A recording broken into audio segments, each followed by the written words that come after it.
नमस्कार, स्वागत है आपका हमारे चैनल में। अब खबरें विस्तार से।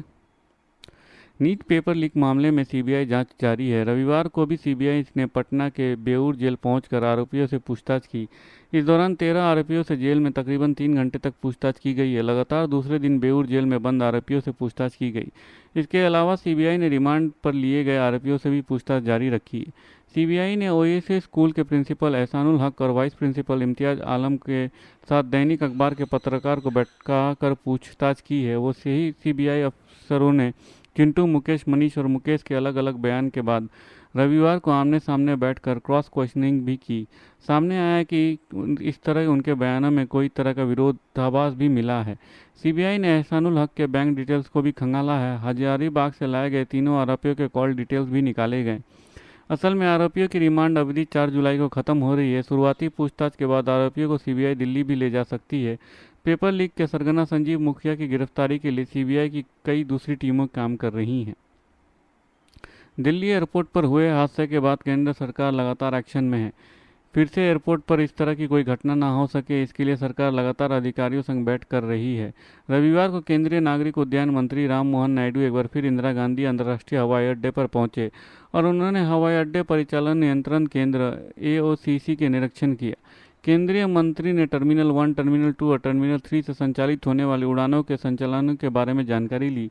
इसके अलावा उन्होंने वर्तमान परिचालन और यात्री प्रबंध की समीक्षा के लिए नागर विमानन मंत्रालय डीजीसीए, बीसीएसएस, डीआईपीएल और एयरलाइन ऑपरेटरों के वरिष्ठ अधिकारियों के साथ बैठक भी की।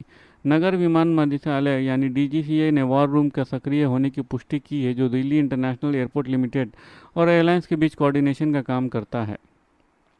केंद्रीय मंत्री ने सभी हितधारकों को निर्बाध संचालन सुनिश्चित करने और यात्रियों की सुरक्षा को प्राथमिकता देने की ओर कठोर मानक बनाए रखने का निर्देश दिया। नागरिक उड्डयन मंत्री ने टर्मिनल 1 पर हुए हादसे की वजह से टर्मिनल 1 और 3 से संचालित होने वाली उड़ानों की स्थिति की भी समीक्षा की है। रक्षा मंत्री राजनाथ सिंह ने पश्चिम बंगाल की मुख्यमंत्री ममता बनर्जी से फोन पर बात की और संसद में के स्पीकर और डिप्टी स्पीकर के मुद्दे पर चर्चा की। टीएमसी के शीर्ष सूत्रों की माने तो ममता बनर्जी ने अयोध्या से नवनिर्वाचित सांसद अवधेश प्रसाद को डिप्टी स्पीकर बनाने का प्रस्ताव दिया है।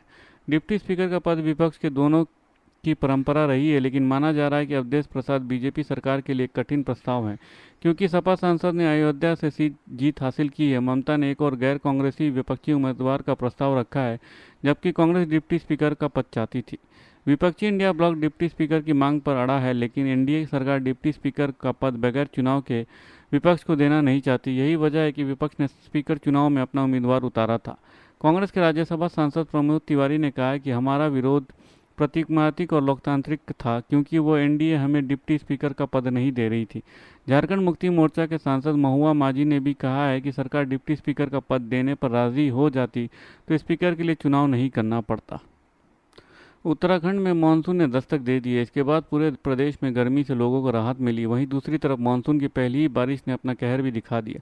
कई जगहों से भयानक तस्वीरें सामने आ रही हैं। इसका वीडियो भी सोशल मीडिया पर जमकर वायरल हो रहा है। प्रदेश में हो रही बारिश में अब नदियों का जलस्तर लगातार बढ़ता जा रहा है। पहाड़ी इलाकों में हो रही बारिश के कारण गंगा नदी के साथ ही प्रदेश में सभी सहायक नदियों का जलस्तर उफान पर आ गया है। इससे प्रशासन ने तैयारी की पोल खोल कर रख दी।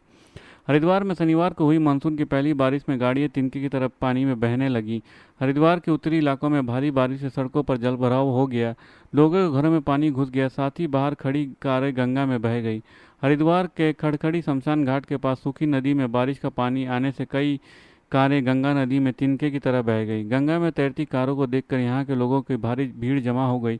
कुछ लोगों ने इस घटने को अपने कैमरे में कैद कर लिया, जिसके बाद पूरे दिन ये वीडियो सोशल मीडिया पर वायरल होते हुए और यूजर्स ने जमकर शेयर किया। बारिश से स्थानीय लोगों को नुकसान भी पहुंचा है। लोगों की रोज़मर्रा की ज़िंदगी बुरी तरह से प्रभावित हुई है।